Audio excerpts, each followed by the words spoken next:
کی جنت شوگراں، جب گرمی کا زور ہو اور روزہ بھی، پھر کس کا جی نہیں چاہتا کہ شوگراں نہ جائے۔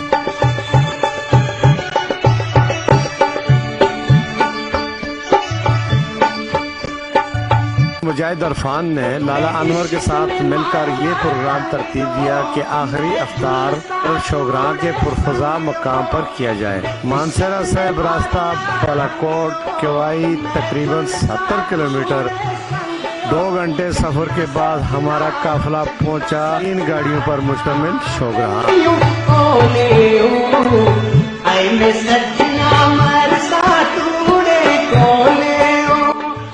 عصر کے وقت جب ہم شوگراں پہنچے، چودھری میر ولی، ناظم مجاہد عرفان اور آصف آوان ملک منظور افطاری کی تیاری میں مشغول ہو گئے۔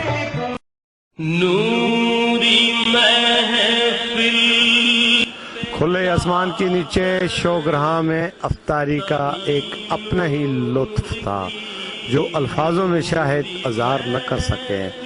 رات کو ہم سب دوست واپس مانسہرہ لوٹ آئے، مگر صفتر اور ڈسٹرکٹ میڈیا مانسہرہ کے صدر گلفراز افضل شوگراں ہی میں رک گئے۔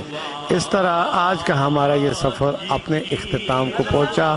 آئندہ کسی نئے سفر کے ساتھ دوبارہ حاضر ہوں گے، تب تک اجازت چاہتا ہوں۔ آپ کا اپنا میر افضل گلزار، مانسہرہ۔